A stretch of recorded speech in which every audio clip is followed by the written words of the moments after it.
Kak, seberapa penting sih menurut kakak nih HIV bagi anak-anak Ini ya pengetahuannya pengetahuannya? penting banget karena dengan cita-cita kita untuk menghentikan penyebaran HIV di tahun mendatang, kita sih perlu banget menyebarkan informasinya sejak dini. Apa saja faktor-faktor resikonya dan sebenarnya bagaimana juga penyebarannya. Nah, dua hal ini yang menurutku menjadi hulu dan hilir yang penting untuk kita bisa menyikapi informasi tentang orang dengan HIV dengan bijaksana. Penting nggak sih parenting itu bagi orang tua? Parenting kan ada pelajarannya gitu kak, bagi orang tua untuk mendidik anaknya. Oh, oke. Jadi untuk orang tua memberikan pengetahuan khusus kepada anak-anaknya tentang HIV/AIDS.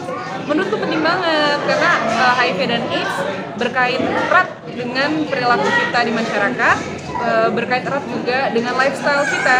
Jadi pendidikan dari orang tua untuk anak-anak sebagai significant other, sebagai orang terdekatnya anak-anak, sebagai sumber pengetahuannya anak-anak, menurutku penting banget. Jadi nomor satu sebenarnya sebagai parents, sebagai orang tua harus belajar, harus tahu tentang HIV itu seperti apa sehingga bisa memberikan informasi yang tepat untuk anak-anak.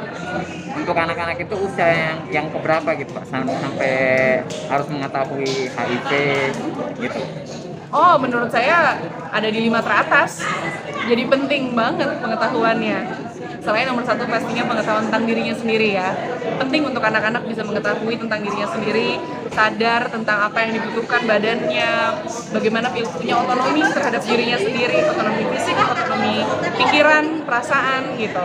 Nah setelah itu sehingga anak-anak bisa menyadari kalau ada hal yang tidak sesuai dan bisa menjadi faktor resiko penyebaran. Berarti penting banget dong. Sex Penting education banget. itu penting ya? Kenapa? Sex education itu penting buat anak-anak. Apanya mas, maaf? Sex education.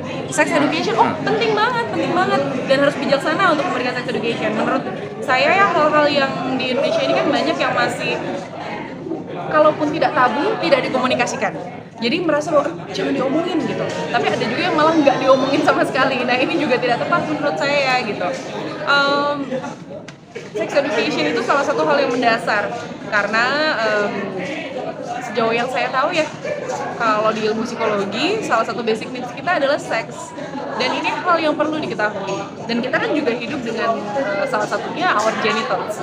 Ini perlu banget kita tahu apa yang harus kita jaga, apa yang harus kita waspadai, apa yang harus kita perhatikan karena kesehatan reproduksi itu juga salah satu hal yang penting sekali untuk diketahui oleh semua orang, bukan cuma perempuan. Kembali ke filmnya nih, untuk mendalami peran atau ada survei atau pengalaman pribadi nggak sih? Aku dulu sempat juga di seri yang lain juga perannya kurang lebih sama, cuma karakternya berbeda, sifatnya berbeda tokohnya, sehingga aku berangkat dari situ dan seolah-olah kalau yang tokoh sekarang ini setelah menjalani kehidupan seperti tokoh yang dulu, ini seperti tokoh yang sudah accepting gitu, sudah acceptance terhadap kondisi yang dia alami dan sudah punya cukup pengetahuan bagaimana penyebarannya, bagaimana mengatasinya. Paling dari bekal yang sudah ada, saya tambahkan lagi, riset sedikit, tanya lagi, banyak bertanya sebenarnya lebih daripada riset yang sifatnya kalau dulu kan bisa observasi, hadir betul, sekarang waktunya sempit, jadi lebih banyak bertanya.